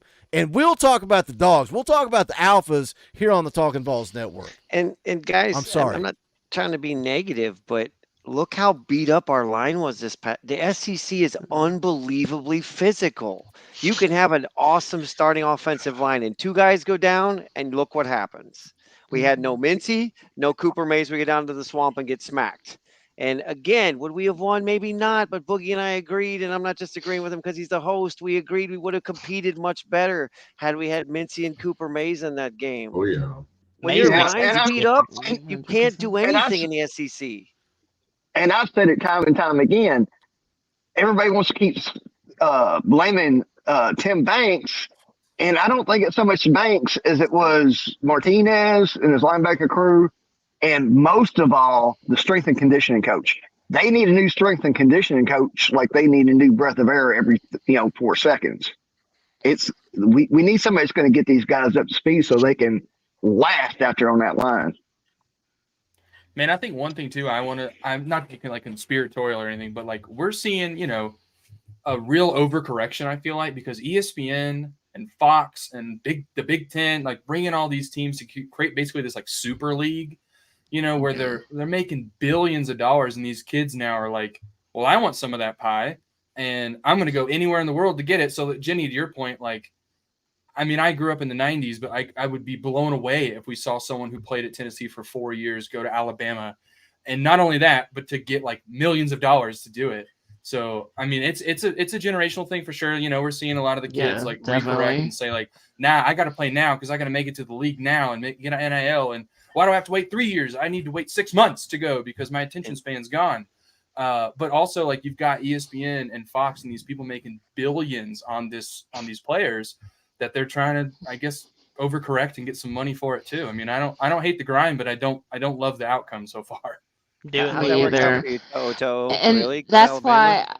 why, and that's why I said that I feel like they deserve the money. I mean, they really do. They work their butts off for, but it's changed so much. There's no loyalty anymore. And well, that's why I said in my world, if you hit the transfer portal, you better hope somebody picks you up because you ain't got a spot here anymore. I'm going to fill it with somebody who wants to be here. And that'll slow down your transfer portal. And ours is I guarantee it will. Yeah, but you know what? If you know you're going to lose your spot when you hit the portal, then if you don't get picked up, you're just going home and you're done. Your But whole we're future is complaining gone. about That's the happened to a portal, lot of though. kids, though. It's happening to a lot of kids. Yep. But we're complaining about the portal, though. But it's worked in our favor because look at Brew. He was Yes. Exactly. Look at Brew, Hendon Hooker. The list goes on. Gerald Mincy. Yep. You know, Peyton. Like it goes Peely. on and on and on. Peely, Keenan Peely. Oh yeah, is he really coming? Is he going to be able to Yes, play he's again? coming That's back. official. He confirmed it today. Yeah. That's official. Feely's back. That's But to a be big fair, when we lost Pruitt, we lost like our entire defense. So That is. we The forget transfer about that 'cause portal all the is good why stuff. the portal is why. I'm going to catch up on super chats in just a second, Hot Rod. Don't worry. The portal is why Josh Heupel's rebuilt this thing so quick. Like, there's no questions asked about it. Let me catch up on super chats. They're yelling at me. Parker Townsend for 5 says AP said he thinks it's because seniors, Tyler Barron and Nico Slaughter, want money, but we don't think they are worth it. And Latrell wanted money he wasn't worth. I've seen that too. I've seen that Barron wants to get paid, and this coaching staff looked at it and said, all right, this is who's behind you. I think we're going to be just fine without you. So you go elsewhere, you go find your money, and we're going to be just fine. Nico Slaughter, same thing. You go get your money, and we'll play somebody else behind you. I've seen that same thing. Parker, thank you for the super chat. Seth Laws for 2 says Barron got held when entering the portal today. I was talking to somebody in the DMs on Twitter, and we were kind of laughing about it. He's got to transfer so he doesn't get held. He's going to transfer to Alabama. That way he won't get held anymore if he goes to Alabama. Mark my words. Culberson for 2 says the cream always rises to the top. Yup. Randy Savage, thank you for the super chat. Shannon DeGannon for $20. That's an orange boy. We'll play the clip. Rocky Top! Shannon DeCannon says commitment, loyalty, and dedication no longer have the value nor importance. This is kind of what we've been talking about the last 5-10 minutes. Do you think, is it a generational thing? Is it a college football problem? It is. I think it's just like, how old's everybody? How old's everybody here? I'm 42 years old. 59. 40, 41, 42. 41. 59. 33. 32. 33. So 33 and 32. Let's throw it to the 33 and 32 year olds. We'll start with D. Henry, and then Smokey Balls. You chime in. Is this a generational thing? Like I was grown up, like the way I was raised is you finish it, and I've dealt with it with my kids. They've signed up for things, whether it be gymnastics or soccer or cheerleading, whatever. And I tell them, you're finishing the season. You're not quitting on your team. If you don't like cheerleading, you don't like gymnastics, you're going to finish the season, and then you can quit. You don't quit on your team. You never quit on your team. So, D. Henry, what do you think? Is this a generational thing? Is it what is it? Maybe. I mean, if it is, it's not my generation. I mean, like we that's always not how I blame the was generation behind us. That's what we yeah. do. Yeah, like I don't know. That's not how I was raised. Like I'm in a spot right now where I just hit another milestone in my career where I should be paid, but I'm not looking to just bounce. You know, there's loyalty there. There's accomplishing something. You know, so I mean, if it is, it's like it's the young kids that even the 30-year-olds get to talk about, because I don't think it's us. Man, for me, I did the opposite, brother. I took a job that paid a lot more because Colorado's expensive. But no, I think it's a mix. But I think I do. I think we're seeing like you just said, every generation after us, they suck. But I do think we're seeing a unique time where like the speed of everything, we have no patience anymore. When's the last time you or your kids or whatever younger people just sat in a room and were quiet for 5 minutes? Never. They've got the iPad, they've got the sound, they've got the games, everything. And I think what we're also seeing is like my generation, us 30-year-olds, every person was told, you go to college, you go to college, you go to college, you're special. Someday you'll change the world. And what's happening, I think, is a little bit with the transfer portal too, is, man, like Luttrell, man, you got to go get playing time, brother. You're sick. You're a dude. Go to that portal.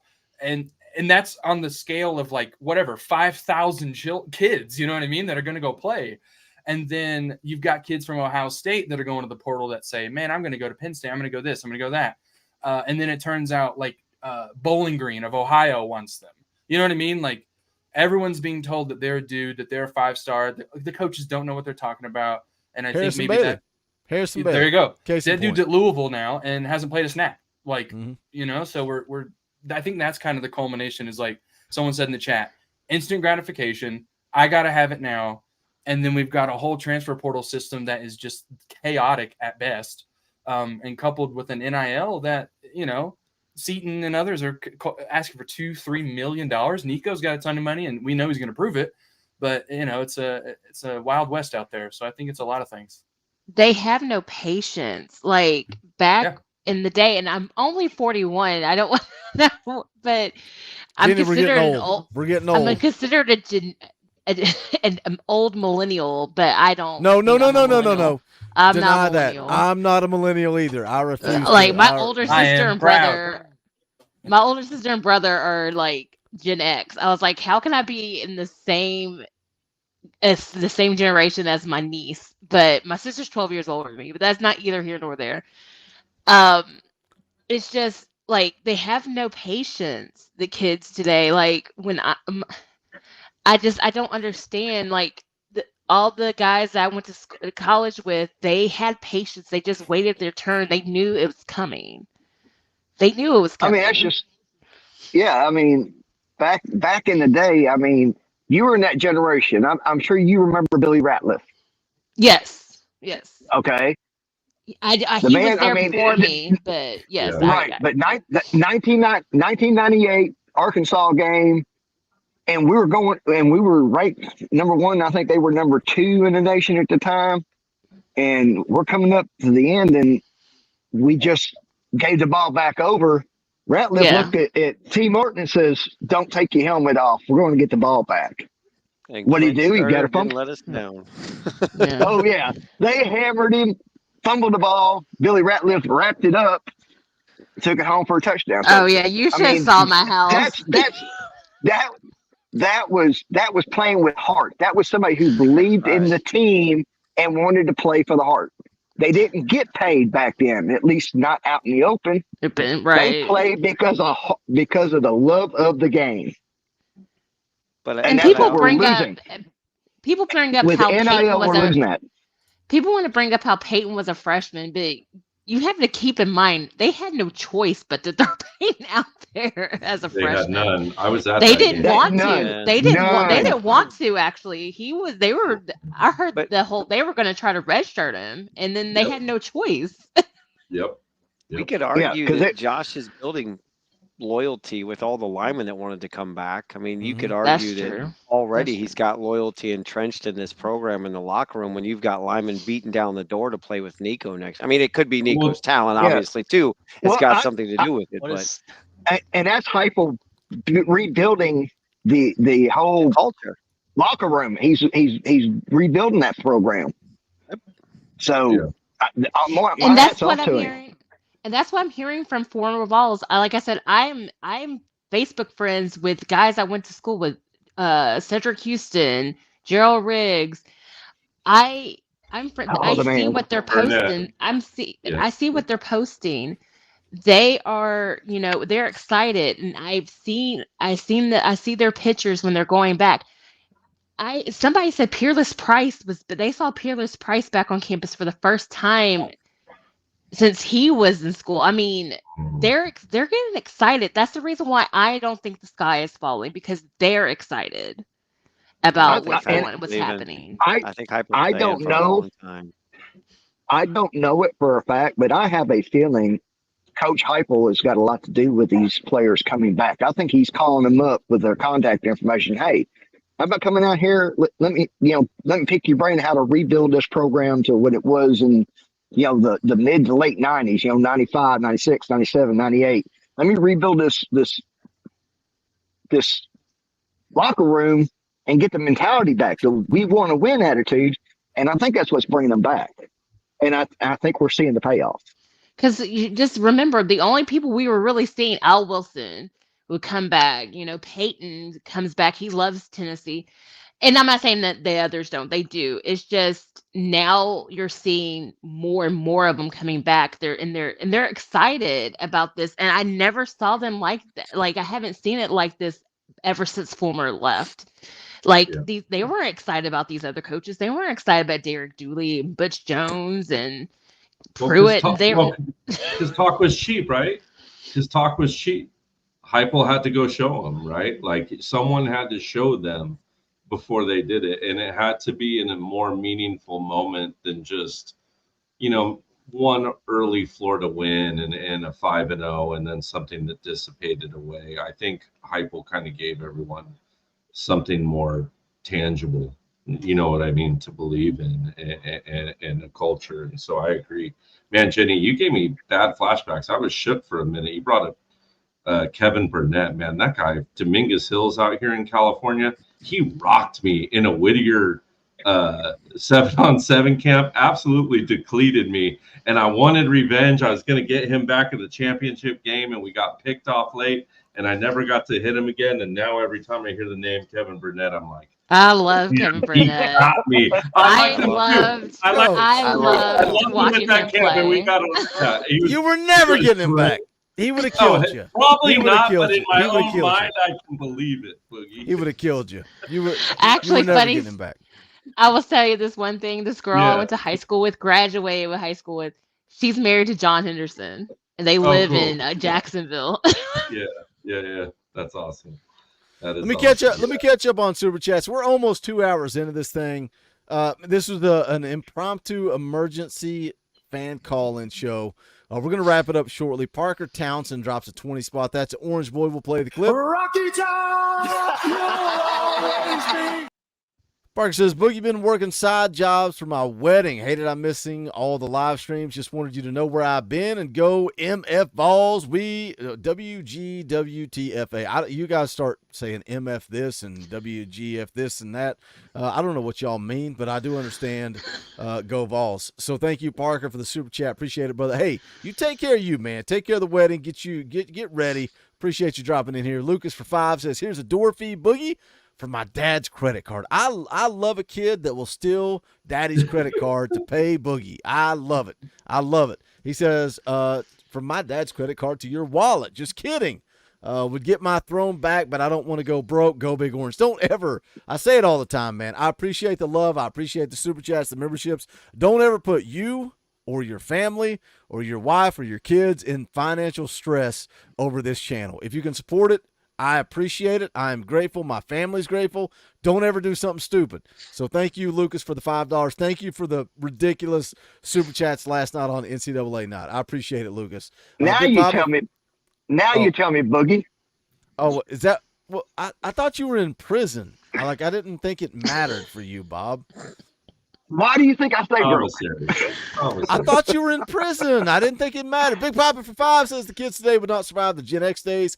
The kids from Gen X raised themselves. They did not need their mommy. LOL. What's funny is when we talk about generations, there's only one generation, and that's the greatest generation. And that's the ones that served in World War II. There will never be another generation like that. My generation failed to compare to them. Millennials, Gen Xer, all that stuff. You will never compare to the greatest generation. The ones that went over and served in World War II, those were the dudes. Those were the men and women. The dudes went and served in the military, and the women kept the home front safe. That's the greatest generation. Go read any World War II book you can get your hands on. Go read anything you can about the greatest generation, because they're called the greatest generation for a reason. That's my grandparents. My grandparents' generation. My grandparents too. My grandfather was a tank commander in World War II, and he brought his entire company home from World War II. And I'm getting chill bumps, man. I shouldn't talk about stuff like this. I get emotional. My grandfather died when I was a year old, but I have a connection. I have a bond with him, and I've grown up loving World War II history because of that bond. Same. And my aunt and uncle fed it to me, and they told me stories about my grandfather. I love that generation. There will never be another generation like the greatest generation. So take that to the bank. Go do your homework. Go learn about those men and women, because that's what this country was built on, and that's what we're getting away from, and that's why this country has gone to shit. All right. Rant over. Robbie, it's not even, Coach Jay, it's not even Tuesday night. It's not even Tuesday night.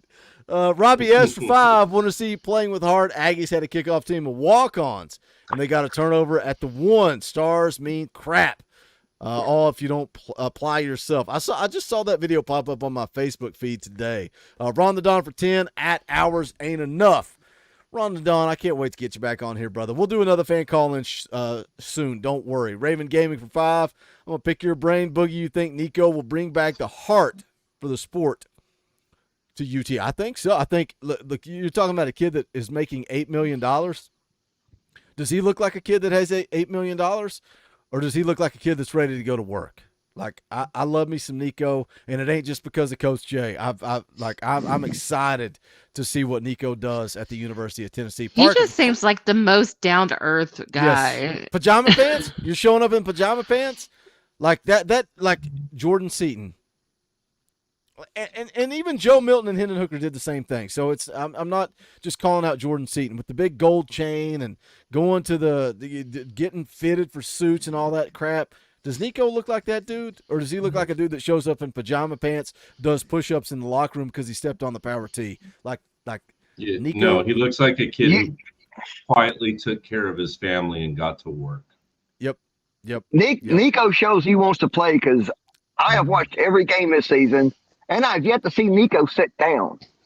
He stands. He always has on his helmet.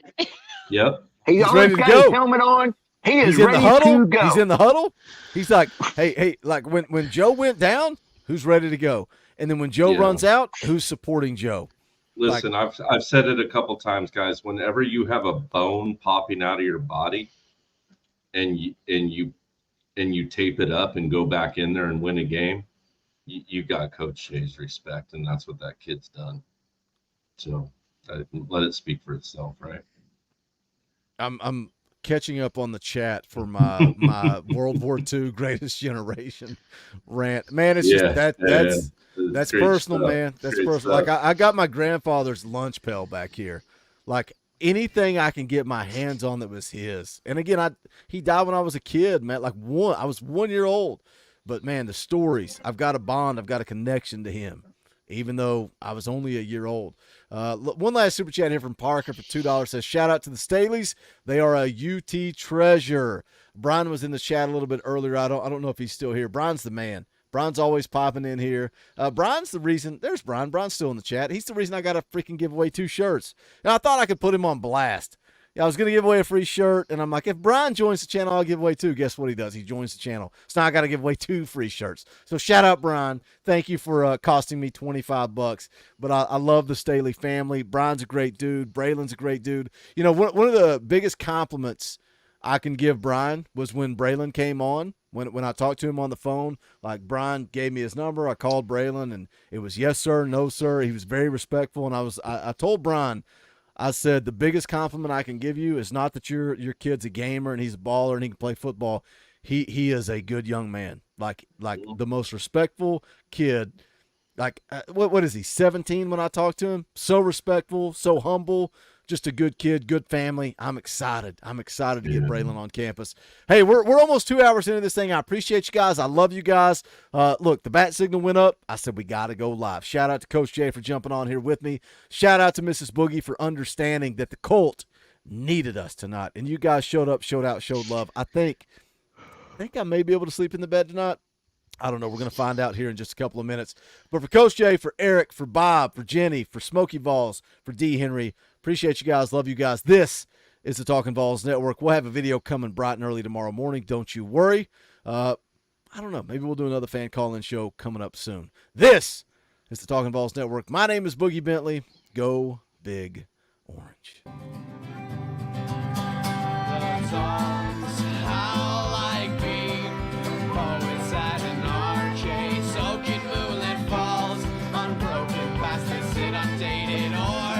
That we call